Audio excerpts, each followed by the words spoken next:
Habíamos hablado de síndrome cerebeloso, un poco habíamos repasado, que es un conjunto de manifestaciones clínicas motoras que básicamente se caracterizan por la alteración en la coordinación y el equilibrio. Por supuesto, se traduce en una marcha atáxica, se llama marcha del ebrio, los reflejos son pendulares, se caracteriza básicamente por haber hipotonía. ¿No? Y se manifiestan del mismo lado de la lesión sin que exista parálisis motora. Como habíamos dicho, la etiología de un síndrome cerebeloso puede ser única, así en la lesión del cerebelo, por acción traumática, por un tumor, que en conjunto van a producir una alteración de las funciones. Y ustedes van a ver acá el cerebelo que está en la base del cráneo, que tiene mucho que ver en la coordinación de todas las funciones. Causas vasculares es la primera causa, se presentan cuando hay infartos o hemorragias en alguna de las arterias del cerebelo. Hemos hablado de la pica,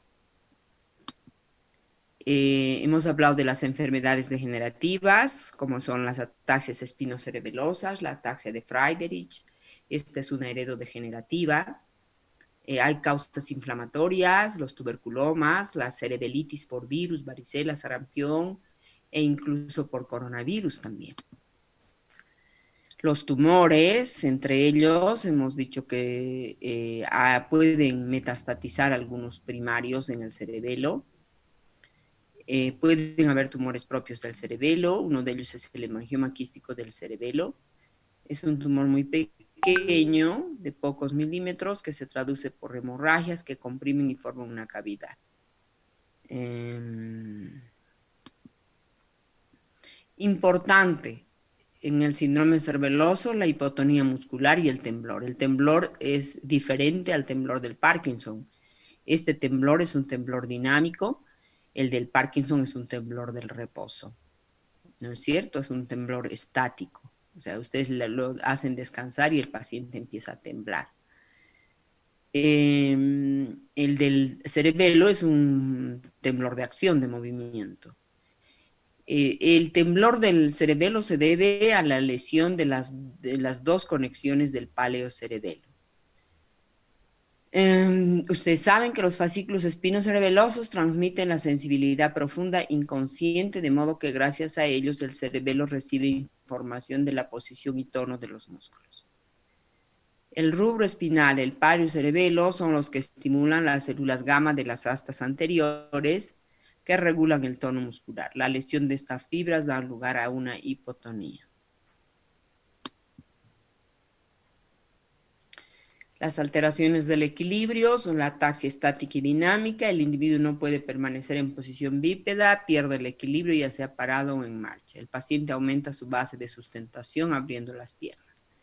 Si camina, su trayecto es oscilante, es la marcha del borracho. Se debe a ello a la destrucción de las conexiones del archicerebelo con las vías vestibulares.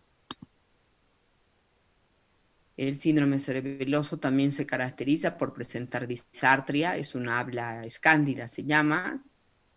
Resumiendo, temblor de acción, dismetría, sinergia, diadococinesia, marcha táxica. Esto ya lo hemos visto, creo, y no me acordaba para meterse en el examen. También tiene apraxia, donde se alteran los movimientos voluntarios, apareciendo dismetría, o sea, no se calculan bien las distancias que nos separan de los objetos. Sobrepasamos o no, es la dismetría que les indiqué, la diadococinesia también creo que hemos avanzado. No permite movimientos alternos rápidos como la pronosupinación.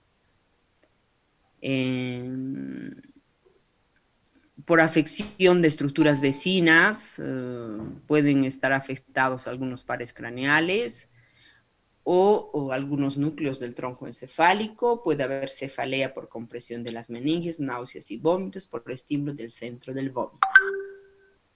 En los niños, un tumor frecuente es el meduloblastoma, que a veces se trata como un problema intestinal y no lo es. Hay trastornos de la visión y diplopía por compresión del sexto par craneal.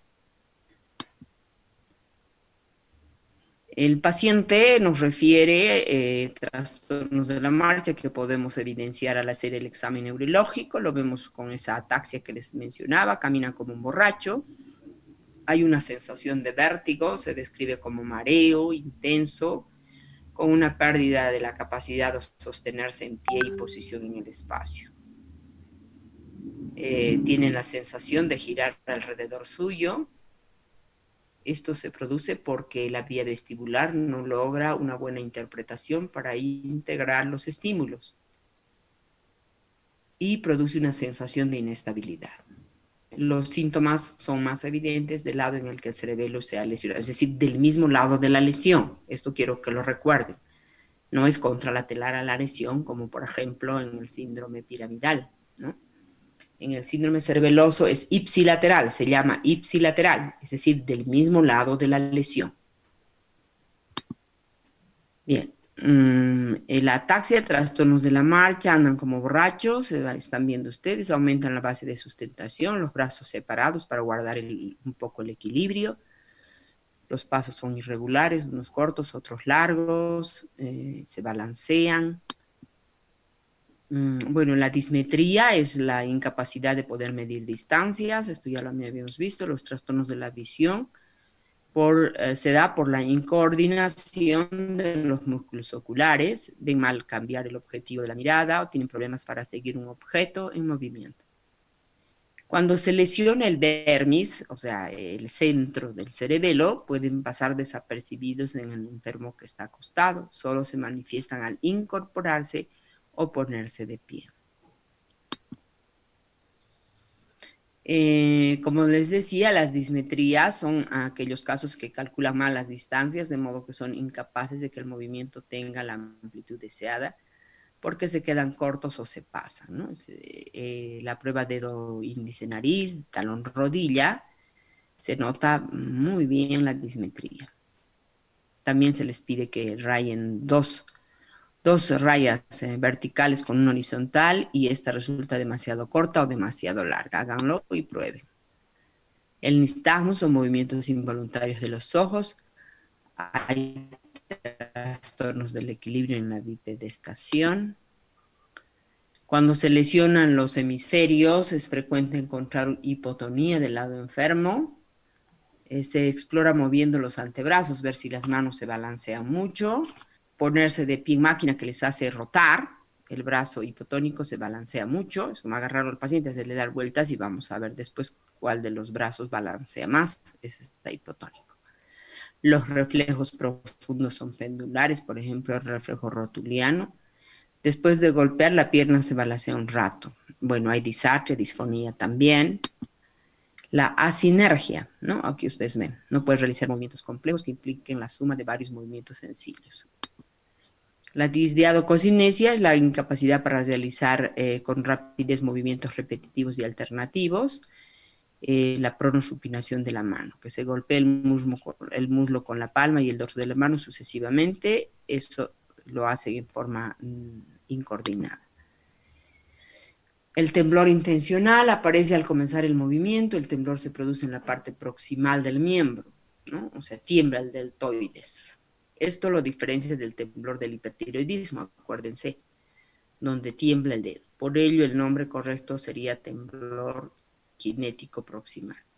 Se manifiesta con la prueba dedo-nariz o dándole a beber un vaso de agua que derrama. La clínica del síndrome cerebeloso es importante también ver la prueba del rebote que se llama Stewart-Horns.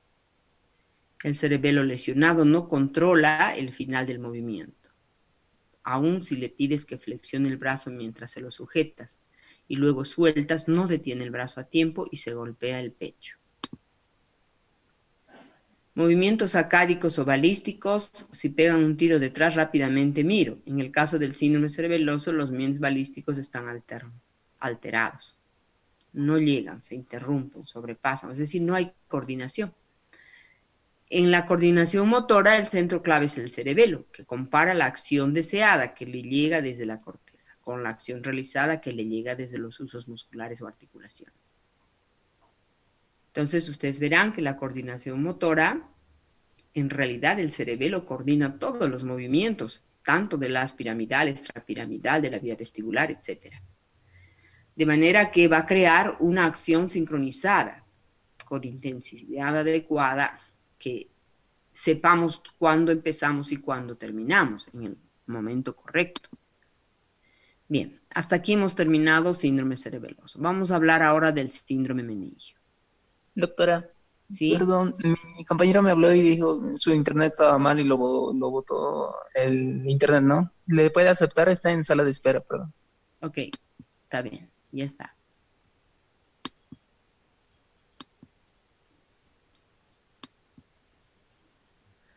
Bien, vamos a hablar del síndrome meningio. ¿A qué llamamos síndrome meningio? Es un conjunto de síntomas y signos producidos como consecuencia de la invasión o agresión aguda de las meninges cerebroespinales por algún proceso patológico generalmente infeccioso. ¿Mm?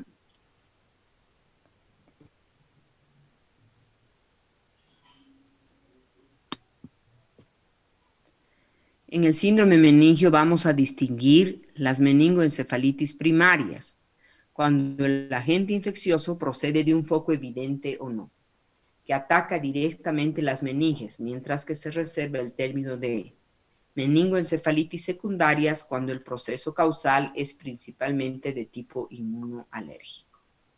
¿Ya? Entonces, primarias cuando el agente infeccioso procede de un foco evidente o no y ataca directamente las meninges. En cambio, decimos que es una meningoencefalitis secundaria cuando es causal un proceso inmunoalérgico. Desde el punto de vista terminológico, en ocasiones se utiliza el término reacción meningia para definir el cuadro de un síndrome meningio aséptico.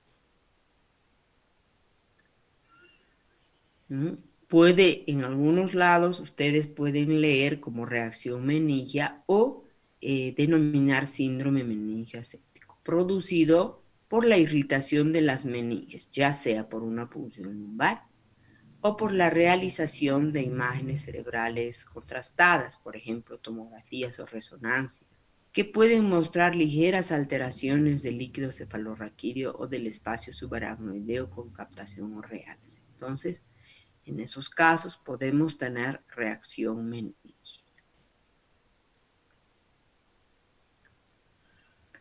Se reserva el término de meningismo, otro término, para nombrar al síndrome meningio ligero donde no existe infección y en que no hay alteraciones del líquido cefalorraquídeo, solo rigidez nucal axial.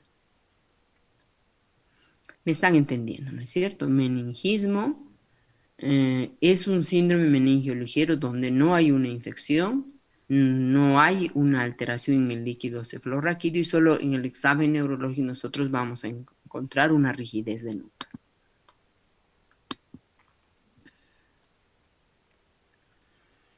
¿Cuál es el mecanismo de producción? Para que se produzca un síndrome meningio, debe haber una inflamación de las meninges, de cualquier etiología, que sea capaz de generar irritación de las raíces raquídeas, la cual es la causante de la mayoría de las manifestaciones clínicas del síndrome.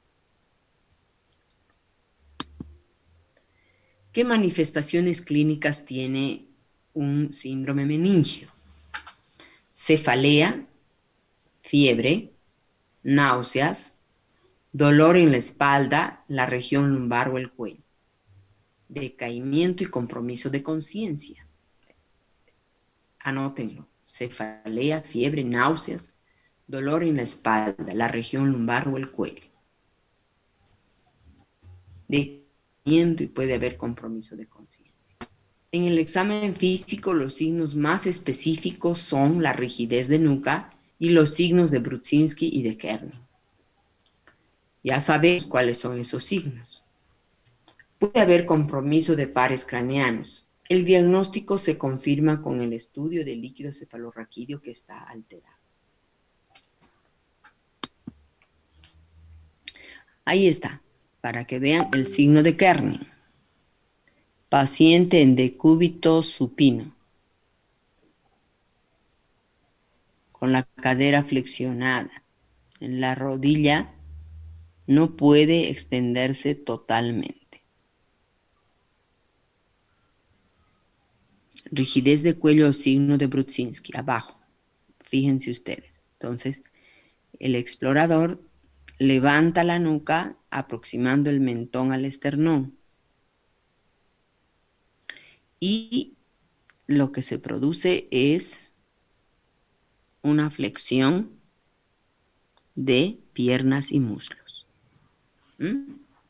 Fíjense usted, bien clarito, para no olvidarse. Bien, ahora vamos a hablar de un síndrome comatoso. Si tenemos tiempo, vamos a hablar exclusivamente de meningitis. Ahora estamos hablando de síndromes, grandes síndromes. El síndrome comatoso.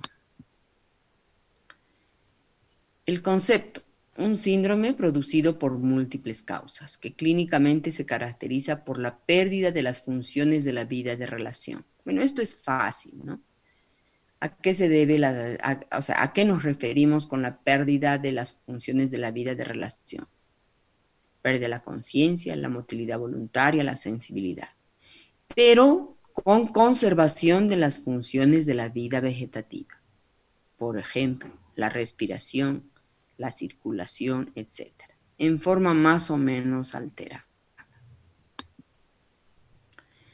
¿Cómo vamos a clasificar el coma? Se habla de un coma superficial, en el cual en ocasiones existe retracción de una extremidad ante un estímulo nociceptivo intenso en la misma, pero sin gesticulación dolorosa de la facies, ¿no? Es decir, yo voy a estimular, por ejemplo, una pierna. El paciente no tiene respuesta dolorosa en su cara, en su rostro, pero vamos a ver que retrae la extremidad. Entonces estamos en presencia de un coma superficial. El coma vigil, que es un estado de coma franco, que alterna con periodos espontáneos de apertura ocular que simula vigilia, y otros con cierre palpebral, pero sin respuestas de tipo localizatorio, ¿no? Es decir, nosotros tenemos un paciente que está en coma y de pronto vemos que hay apertura ocular, que parecería que está despierto, y otros con cierre palpebral, pero no localizan el dolor, por ejemplo. La otra clasificación del coma es el coma carus, al que pudiéramos considerar como el ejemplo clásico del coma profundo. Coma carus o coma profundo, anótenlo. Y el coma pasado sería la muerte cerebral, en el cual las funciones neurovegetativas, respiratorias y cardiovasculares son mantenidas gracias al auxilio de las máquinas, sin las cuales el enfermo fallecería inevitablemente. Entonces hablamos de un coma sobrepasado o muerte cerebral. El mantenimiento del estado de conciencia va a depender de la activación de la corteza de los hemisferios cerebrales por los estímulos provenientes del tálamo y del sistema reticular activador ascendente. El SARA, ¿no? En otros libros está SARA, ¿no? Sistema reticular activador ascendente, ¿sí? Entonces, la corteza es activada por órdenes o estímulos que provienen del tálamo y del SARA, que es el sistema reticular ascendente. Este está constituido por una gran red de núcleos y fibras de interconexión que ocupan los centros de la sustancia gris de la protuberancia, el mesencéfalo y el diencéfalo posterior. El SARA a su vez recibe constantemente aferencias sensitivas, visuales, viscerales y auditivas, las cuales son enviadas hacia la corteza directamente o a través del tálamo. La alteración de estas funciones a cualquier nivel puede afectar el estado de conciencia. Entonces, ¿dónde estaría la lesión? Por ejemplo, en un paciente tequeado, que entra en coma profundo, ¿dónde estaría la lesión? Escucho.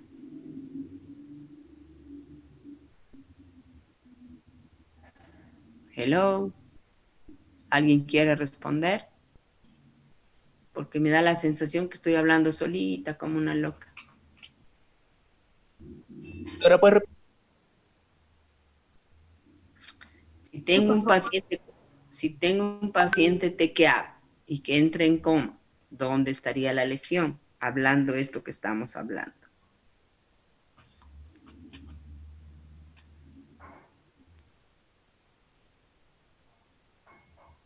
describir el lóbulo occipital, doctora. A ver, vamos a pensar. Aquí dice, los estímulos para que tú estés despierto provienen del tálamo y del sistema reticular ascendente. Los estímulos llegan desde el tálamo hasta la corteza, ¿ya? El sistema reticular ascendente es el que, en realidad, el encargado de mantenerte despierto, ¿sí? ¿Y dónde está el sistema reticular ascendente? Está en la protuberancia, el mesencéfalo y el diencéfalo posterior. ¿No me están entendiendo? ¿Mm? Aquí dice, el sistema reticular ascendente está constituido por una extensa red de núcleos y fibras de interconexión que ocupan los centros de la sustancia gris de la protuberancia, el mesencéfalo y el diencéfalo. Quiere decir que si un paciente entra en coma por un traumatismo de cráneo, quiere decir que hay compromiso del tronco cerebral. El tronco cerebral está formado ¿por quién? Por la protuberancia, el mesencéfalo y el bulbo, o el diencéfalo posterior. Ahora sí, ¿me entendieron o no? Sí, doctora. Sí, Entonces, doctora, sí. Sí, doctora. entonces atiendan la clase porque me da la sensación de que encienden la computer y luego se van a tomar el té, a lo que sea, y ya está la máquina ahí. Tienen que atender la clase, porque muchas de las preguntas del examen son de puro razonamiento, de las clases que hablamos. Ni siquiera es aprender de memoria, tienen que razonar. Bien, el sistema reticular ascendente a su vez recibe constantemente fibras sensitivas, visuales, viscerales y auditivas, ¿no? Entonces, constantemente el SARA recibe las fibras que vienen de la parte sensitiva, visual, visceral y auditiva, las cuales son enviadas hacia la corteza directamente o a través del tálamo. La alteración de estas funciones a cualquier nivel puede afectar el estado de conciencia. Ahora me están entendiendo. Así como el SARA recibe las fibras que le llegan de la visión, de los órganos, de los oídos, si nosotros interrumpimos estas fibras que llegan al SARA, también puede afectar el estado de conciencia. ¿Entendido? El nivel de conciencia normal depende de la activación de los hemisferios cerebrales por las neuronas. Denme 2 minutos.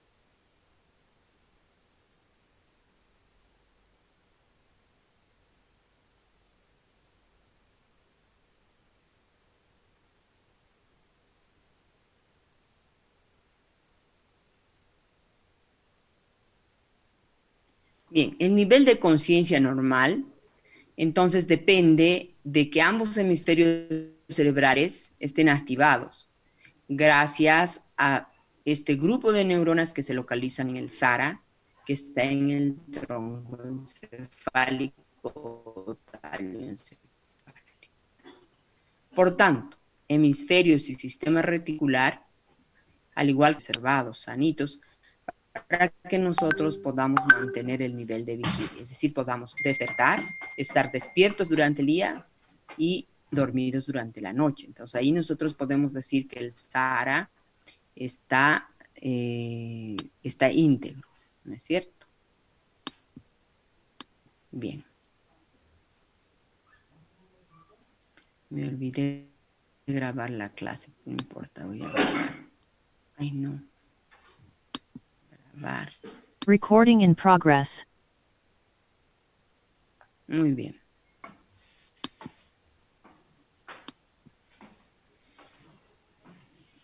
Bien. Les decía que el nivel de conciencia va a depender de que ambos hemisferios cerebrales estén activados por las neuronas o las fibras de las neuronas que se localizan en el sistema reticular que está en el tronco encefálico. Por tanto, hemisferios y sistema reticular, al igual que las conexiones, tienen que estar completamente sanitas o sanitos para que se mantenga el nivel de vigilia. Bien. ¿Cuáles son las causas del coma?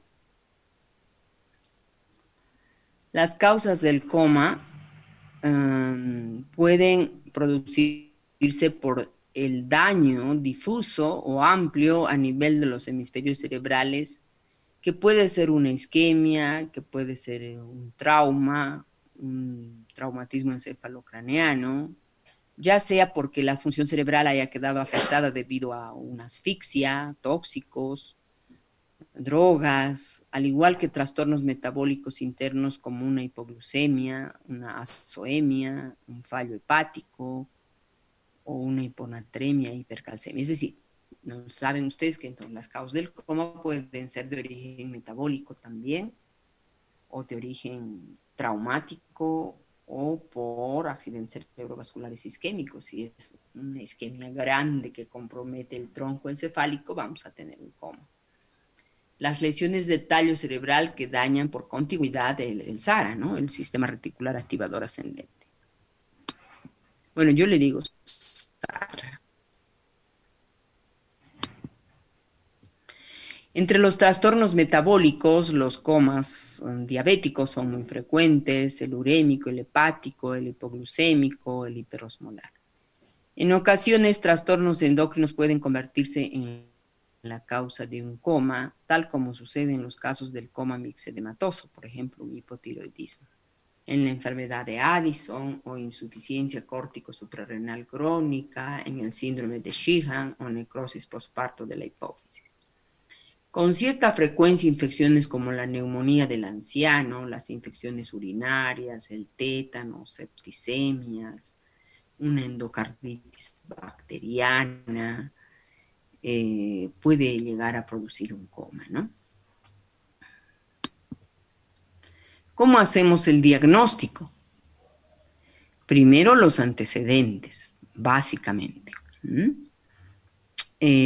Tóxicos o medicamentos que ha consumido el paciente, si está con insuficiencia renal, si es diabético, si cursa con un hipotiroidismo, si es epiléptico, si tuvo convulsiones, el alcoholismo, ¿no? Una intoxicación alcohólica también puede llevar a un coma, hepatopatías, etcétera.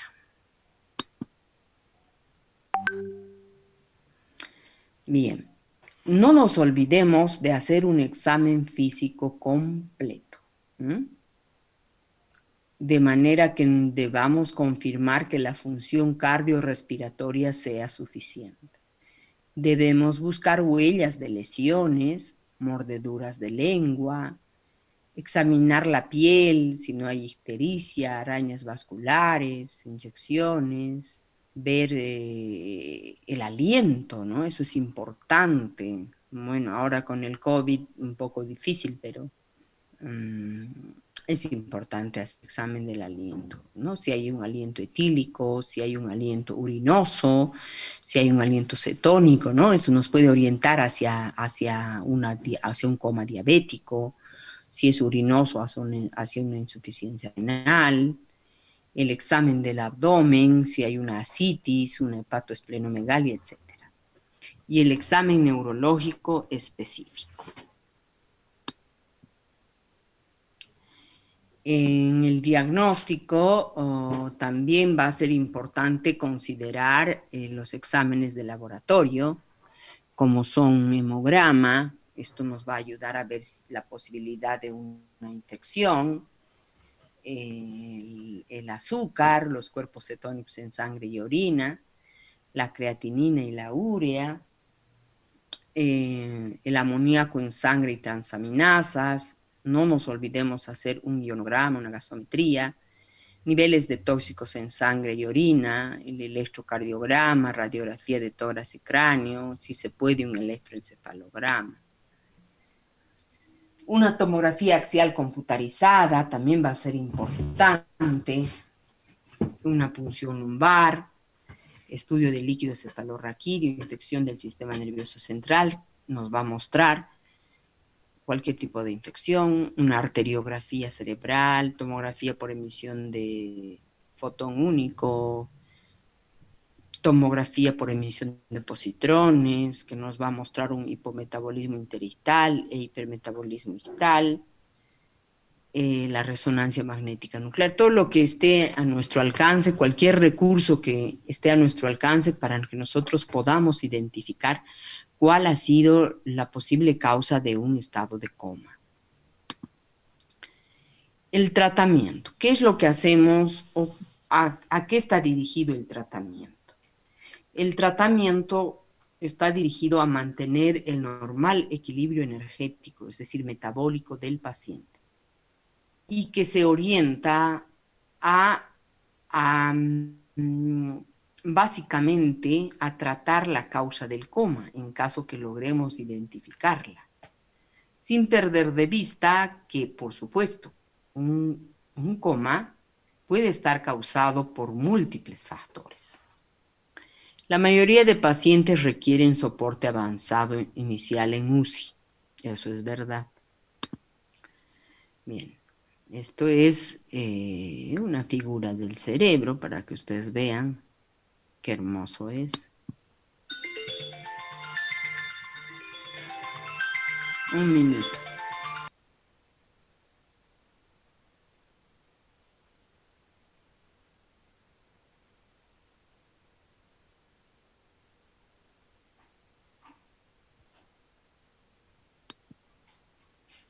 Muy bien. Una de las primeras causas Doctora, de consulta. disculpe. Dale. Dale, dale. Te escucho. ¿Está grabando las clases? Sí, claro. Esta creo que no estoy Gracias. grabando. A ver, aguárdame, no sé. Espérame un poquito. Ahorita vamos a grabar porque si no... Recording in progress. Tengo 39 estudiantes, ya. 38 en realidad. Ya, listo. Entonces, vamos a hablar de cefalea. La cefalea es uno de los síntomas más frecuentes en el consultorio de neurología y también en el consultorio de medicina general. La cefalea, como ustedes saben, hay diferentes tipos de cefaleas. Una de ellas es la cefalea migraña. Como dice acá en generalidades, uno de los motivos más frecuentes de la consulta es la cefalea. Más del 90% de las personas han tenido dolor de cabeza. Que me diga, que levante la mano, bueno, no estamos en presencial. ¿Quién no ha tenido un dolor de cabeza a lo largo de su vida? ¿Quién? Un 1% constituye un 1% de las consultas en emergencia. En realidad, el dolor de cabeza, en cuanto a su magnitud, no relaciona con su gravedad. Es decir, no podemos decir que un dolor de cabeza leve podría ser un tumor. Sí, puede ser. Es decir, no se relaciona la magnitud del dolor con la causa de la cefalea. El dolor de cabeza se manifiesta a cualquier edad. Es importante, de entrada, Descartar alguna patología orgánica, es lo primero que debemos hacer, descartar una patología orgánica, ¿no? O sea, sí, las mujeres son las que más frecuentemente tienen cefalea, pero tampoco por eso vamos a minimizar un dolor de cabeza. Siempre debemos enfrentarlo y afrontarlo como un dolor de cabeza. Es importante tomar en cuenta que muchos de los dolores de cabeza tienen importantes cifras de automedicación y abusos de tratamiento, ¿no? Perdón. Por ejemplo, hay una paciente que se está declarada como migrañosa. Entonces acude a la consulta y uno le dice, pero oiga, ¿qué está tomando? Y dice, miren, ¿sabe qué? En la farmacia me han dicho que tome el migranol cada día, que tome el acetaminofeno cada día. Entonces, ya no es un dolor de cabeza migrañoso, sino que ya es un dolor por abuso de tratamiento. Solo un 1 a un 2% de las cefaleas crónicas o recidivantes son por sustrato orgánico. ¿Hasta acá está entendido? Sí. ¿Cómo definimos una cefalea? Es un dolor o molestia en la cabeza, el cuero cabelludo o el cuello. ¿Y qué es una migraña? Es un síndrome de espasmos vasculares de los vasos sanguíneos craneales. Los síntomas de un ataque de migraña pueden producirse por muchas causas, entre ellas la sensibilidad a la luz, al sonido, náuseas, puede tener aura. Aura quiere decir algo que te está avisando que va a venir el dolor de cabeza. Un aura puede ser con pérdida de la visión en un ojo o visión en túnel, o sea, solo veo una cosa como un túnel y no veo más, dice el paciente. Con dificultad para hablar y dolor intenso predominante en un hemicráneo. ¿Qué dice la clasificación internacional de las cefaleas? Las cefaleas pueden clasificarse en cefaleas primarias, cefaleas secundarias, neuralgias y otras cefaleas. Perdón.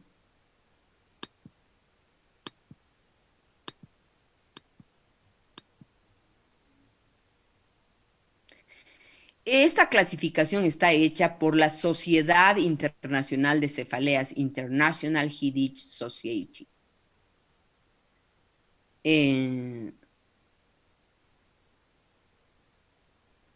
¿Cuáles son las cefaleas primarias? Las cefaleas primarias podemos mencionarlas como la migraña, en primer lugar. Si yo les digo en el examen, ¿una cefalea migrañosa pertenece a una cefalea secundaria o primaria? Ustedes responderán cefalea primaria.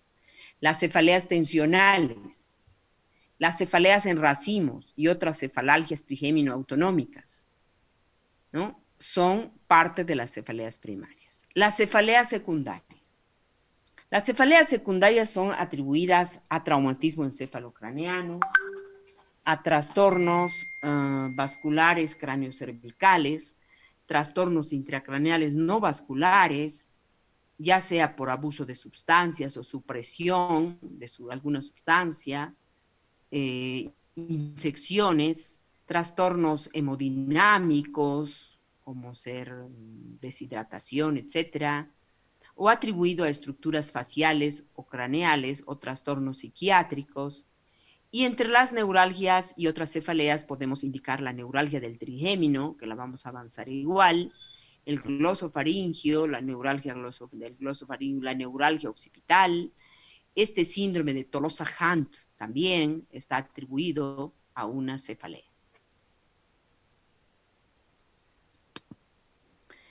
Bien, será importante considerar en el capítulo de cefaleas la anamnesis. Es más, debemos tardarnos más en la anamnesis que en el mismo examen físico, porque ello nos va a ayudar a hacer un diagnóstico preciso y no equivocarnos.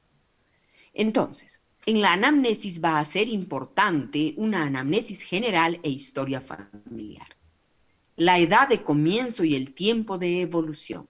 O sea, ¿cuándo empezó su dolor de cabeza? ¿Hace cuánto que le duele la cabeza? Instauración. ¿Cuándo es que se presenta su dolor de cabeza? ¿Con qué frecuencia? ¿Una, 2 veces por semana? ¿Cuántas veces al mes? ¿En qué lugar de la cabeza se localiza? ¿Cuánto dura? ¿En qué horario del día aparece ese dolor de cabeza? Eso es importante, porque hay dolores de cabeza, como en la cefalea tensional, por ejemplo, que el dolor es de predominio matutino y vespertino. La cualidad del dolor, la intensidad, o sea, es un dolor, ¿cómo es el dolor? Aprieta, quema, arde, late. Factores agravantes o desencadenantes, o sea, cuando usted reniega le duele más la cabeza, cuando come chocolates le aparece el dolor de cabeza. La remisión, ¿cuándo pasa ese dolor de cabeza? Pasa espontáneamente en 2 o 3 días, pasa cuando vomita, etc. Y los síntomas asociados. Posteriormente a la anamnesis, no nos olvidemos del examen físico neurológico, que es muy importante. ¿Cuál es la etiopatogenia del dolor de cabeza? Se produce una dilatación, una tracción, inflamación o isquemia. Las arterias y o venas intra o extracraneales y nervios craneales o cervicales son afectados. Se produce una contractura e inflamación muscular craneal o cervical. Hay una inflamación meningia y elevación de la presión intracraneal en ocasiones. La cefalea tensional, que la vamos a ver con más detalle en otra clase, es la cefalea más frecuente de todas. Existen 2 tipos, una que es episódica y la otra que es crónica. ¿Qué característica tiene la cefalea de tipo tensional? Es opresiva, puede ser de leve a moderada, bilateral, es decir, puede presentarse en los 2 lados. Muy rara vez el dolor de cabeza es de la cefalea tensional es unilateral, eso le corresponde a la migraña. Hay dolor a la compresión cervical, estamos en presencia de una cefalea tensional. El tratamiento, paracetamol, AINES, naproxeno, relajantes musculares. Cefalea tensional vamos a ver en otra clase con otras diapositivas en forma más completa. La migraña. La migraña es más frecuente en mujeres, existen 2 tipos. Es pulsátil y está agravada por la actividad. O sea, una paciente con migraña, ya sea hombre o mujer, no puede continuar sus actividades si es que presenta un dolor migrañoso. ¿No? O sea, si está pasando clases y está con dolor migrañoso, deja de pasar clases. Es decir, la persona afectada deja de hacer la actividad que está realizando. Es decir, la migraña es discapacitante. No puede continuar. Es un dolor pulsátil que se agrava con la actividad. En su fisiopatología parece que están afectados los núcleos del RAFE medio, los receptores 5-HT, debido a una activación vasomotora. Por ello, sería que localiza o focaliza, ¿no? Debido a que hay una activación vasomotora. En el tratamiento se pueden usar también acetaminofeno, paracetamol, etcétera, pero podemos usar también beta bloqueadores, flunaricina, antieméticos, triptanes. Este tratamiento se usa en caso de la migraña, en el caso de la migraña, digamos, en el tratamiento profiláctico de la migraña, ¿sí? En el tratamiento de la fase aguda de la migraña, nosotros tendremos que usar un ergotamínico o los triptanes, que están muy de moda. Ahora ya está el naratriptán, un montón de derivaciones de los triptanes. Y los ergotamínicos que tenemos que usar en la fase aguda. También en la fase aguda podemos usar los antieméticos, como ser la metoclopramida o la domperidona. En la fase, digamos, ya crónica, cuando una migraña, el paciente dice, bueno, no aguanto el dolor de cabeza migrañoso, tengo 2, 3 veces por semana y estoy enloqueciendo, entonces vemos la posibilidad de usar un tratamiento profiláctico largo, de 3 a 6 meses. Entre ellos está el propanolol, que es un beta bloqueador, la flunaricina.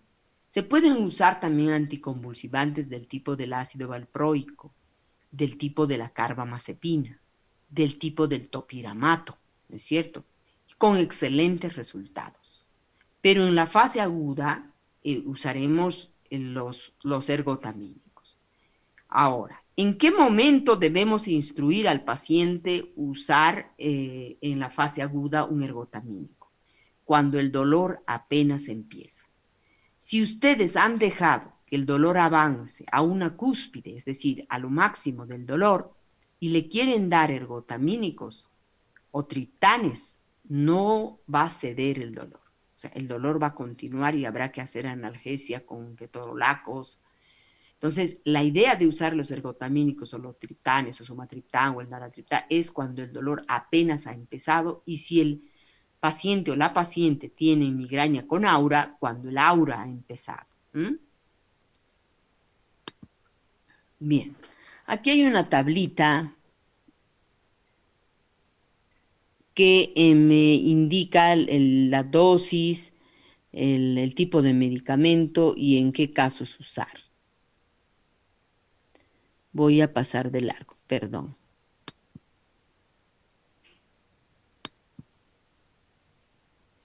Porque las letras están muy pequeñas. Muy bien.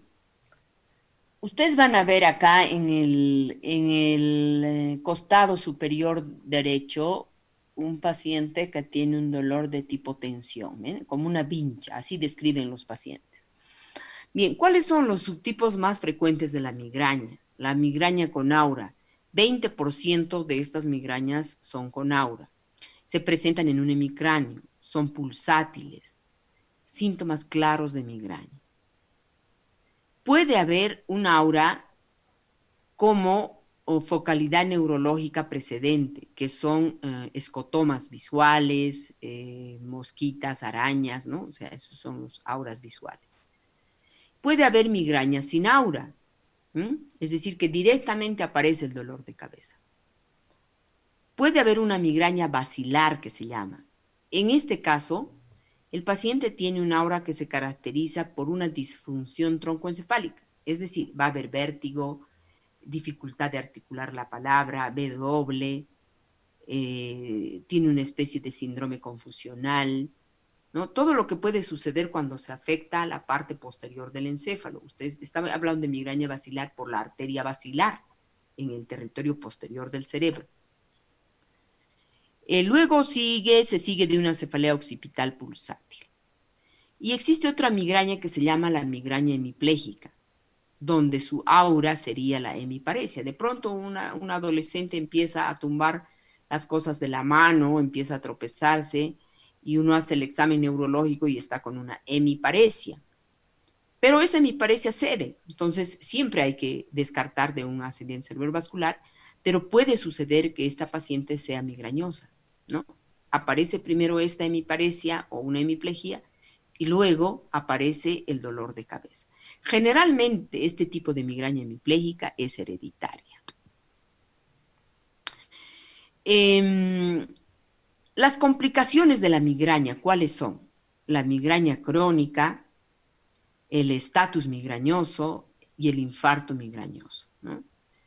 La migraña crónica es la que les he dicho que debemos tratarla de esa manera y el estatus migrañoso, por supuesto, es para urgencia. Debemos internar porque es de origen vascular, podría convertirse en un accidente cerebrovascular. Entonces debemos hacer tratamiento internando al paciente con una vía parenteral, analgésicos por vía endovenosa, etc. Y puede haber un infarto migrañoso como una complicación, ¿no? O sea que, digamos, una paciente sea migrañosa y de pronto tenemos un accidente cerebrovascular. La migraña en racimo o en salvas también se llama, o de Horton, es predominantemente en varones. Se caracteriza porque es un dolor de cabeza que se acompaña de un dolor periocular que es a diario, no presenta auras. Bueno, el tratamiento preventivo es evitar desencadenantes, ¿no? O sea, el estrés, comer los chocolates, no dormir. Se puede dar oxígeno, se pueden dar triptanes, El tratamiento profiláctico, el topiramato, el litio, verapamilo, bueno, ya no se usa el verapamilo, el litio, sí, pero también se puede usar el topiramato, da muy buenos resultados, y esto para la parte profiláctica, la ergotamina en la fase aguda. El paciente con una cefalea en racimo o cefalea Horton es un paciente que está agitado, al contrario del paciente migrañoso. El paciente migrañoso no quiere ver la luz, no quiere ver a nadie, no quiere ver ni al esposo, ni a la esposa, ni a la novia, no quiere ver a nadie, quiere meterse debajo de la cama, no quiere escuchar ruidos. El paciente con la migraña en racimo, al contrario, está súper activo porque el dolor es insoportable, corre a la cocina, abre la heladera, busca hielo, se pone, es capaz de saltar por la mesa, etcétera. Es un paciente activo debido al dolor, ¿no? Esta es la migraña en racimo. Bueno, aquí existe una tabla comparativa entre las tres cefaleas. La cefalea tensional, que es bilateral, la migraña, que en un 70% es unilateral y bilateral en un 30%. Ojo que la cefalea tensional también en un importante porcentaje, en un pequeño porcentaje, perdón, puede ser unilateral, lo cual nos hace confundir. La cefalea de Horton siempre es unilateral, ojo con esto, siempre. Han visto la figura de la mujer con el ojo, el dolor periorbitario. Aparte que la cefalea de Horton se acompaña de rinorrea, epífora, ¿no? O sea, lagrimeo constante, mocos, ¿sí? Las características de cada una de estas cefaleas es, la tensional tiene característica de presión. El paciente refiere y dice, tengo un dolor que me aprieta, es como si tuviera un tractor pisándome la nuca y la frente. Es un dolor sordo, que puede crecer y luego disminuir. En cambio, en la migraña es un dolor que increciendo, es decir, incrementa, es pulsátil, puede ser de moderado a severo y se agrava con la actividad. En la cefalea Horton, el dolor es súbito, es increciendo, es decir, que va en aumento en minutos, es un dolor profundo y continuo, es capaz de enloquecer al paciente. La apariencia, ¿cómo está el paciente con cefalea tensional? ¿Está activo o necesita descanso? En cambio, el otro prefiere descansar en silencio y en la oscuridad. El otro se mantiene activo. La duración en la cefalea tensional es variable, dependiendo si es episódica, va a durar 2 semanas, si es crónica, hasta meses o años. En cambio, en la migraña puede durar de 4 horas hasta 72 horas. En la cefalea de Horton puede durar media hora, 3 horas. Cuanto a los síntomas asociados, la cefalea tensional generalmente no tiene. En cuanto a la cefalea migrañosa, hay náuseas, vómitos, fotofobia, sonofobia, auras.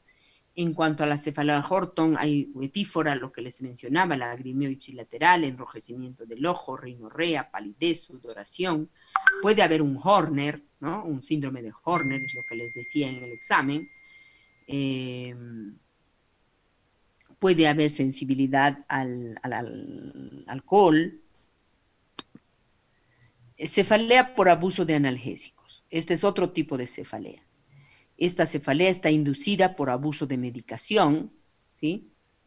La cefalea que se presenta puede estar más de 15 días, mes, ya cumple el criterio. Esto es por la clasificación de la Asociación Internacional de Cefaleas. El abuso regular durante más o menos 3 meses de uno o más medicamentos, ya sea ergotaminas, analgésicos simples, opioides, etcétera, lo que está acá anotado, todo eso puede llegar a producir esta cefalea por abuso de analgésicos. La cefalea se ha desarrollado o empeorado durante el abuso de medicación, eso es importante tomar en cuenta. ¿Cuál es el tratamiento? Informar al paciente es lo primero. Oiga, usted deje de consumir tanto analgésico, deje de automedicarse, que se está produciendo un dolor de cabeza. La otra es desintoxicarle, es decir, no tome absolutamente nada, suspendemos. Y el tratamiento sintomático tiene que ser pausado. Puede ser con naproxeno o ibuprofeno. ¿Cuáles son los signos de alarma en una cefalea? Cuando nos tenemos que asustar con un dolor de cabeza. Cuando la cefalea es intensa y de comienzo súbito. cuando el empeoramiento, cuando ha habido un empeoramiento, digamos, grave de una cefalea crónica, cuando la intensidad del dolor de cabeza y la frecuencia aumenta. El paciente dice, ya no aguanto más, no puedo más, me duele mucho la cabeza. Cuando la cefalea es nocturna, es decir, cuando es durante el sueño, cuando despierta al paciente. Cuando la localización es unilateral, en raras excepciones tiene que hacernos pensar en un signo de alarma de una cefalea por malformación arteriovenosa. En realidad, todo esto que estamos viendo podría orientarnos hacia una cefalea por malformación arteriovenosa. Las manifestaciones extras pueden haber alteraciones psíquicas, crisis epilépticas, focalidad, papiledema, fiebre, náuseas y vómitos no explicables, signos meningios. La cefalea gatillada, es importante saber si el esfuerzo, la tos o los cambios posicionales hacen que aumente su dolor de cabeza. Indicaciones de una tomografía craneal. Intensa, cuando el dolor de cabeza es de inicio hiperagudo o cefalea en estallido, cuando es de evolución subaguda que empeora progresivamente, cuando se asocia a síntomas o signos de alteraciones en el electroencefalograma compatibles con focalidad neurológica. Es decir, si yo tengo un electropatológico que tiene paroxismos, yo debo pedir una imagen. Cuando tenemos un edema de papila o rigidez de nuca, cuando se asocia a fiebre, que no es explicable por una enfermedad sistémica, asociada a náuseas o vómitos que no son explicables por una cefalea primaria o una enfermedad sistémica, cuando no responde al tratamiento teórico, una cefalea que no está clasificada en la historia clínica, o en aquellos pacientes que dudan del diagnóstico o el tratamiento ofrecido. En general hay pacientes que dicen, ¿sabe qué, doctora? Quisiera hacerme una tomografía, se la pide. Cuando hacemos punción lumbar, cuando sospechamos de hemorragia subaracnoidea con una tomografía de cráneo normal, cuando sospechamos de meningitis, meningoencefalitis o aracnoiditis o leptomeningitis, cuando hacemos la medición de la presión de líquido cefalorraquídeo o en el síndrome de hipertensión endocraniana idiopática o en la cefalea por hipopresión liquoral. En la terapéutica de la hipertensión intracraniana idiopática podemos hacer punción lumbar. Me estoy apurando un poco porque no tengo más que 2 minutos. Puede plantearse en aquellos pacientes con cefalea crónica desde el inicio de reciente comienzo, sin abuso de fármacos y estudio etiológico negativo. Indicaciones de resonancia magnética craneal en hidrocefalia, en la que la tomografía de cráneo no nos limita mucho la obstrucción, cuando sospechamos de masas ocupantes en la fosa posterior, la silla turca o el seno cavernoso, en la cefalea tusígena y por otras maniobras de Valsalva, a descartar una malformación de Chiari tipo 1, sospecha de trombosis intracraneal, sospecha de cefalea por hipopresión de líquido cefalorraquídeo, sospecha de un infarto migrañoso.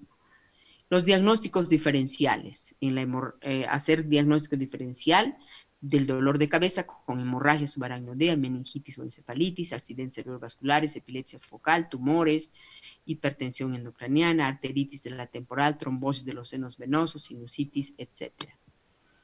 Neuralgia del trigémino, 90% son algias faciales.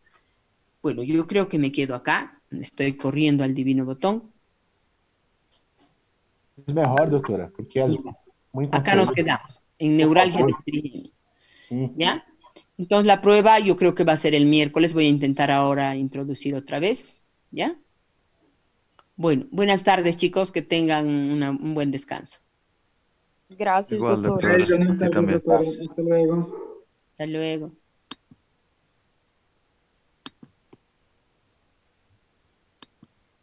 Recording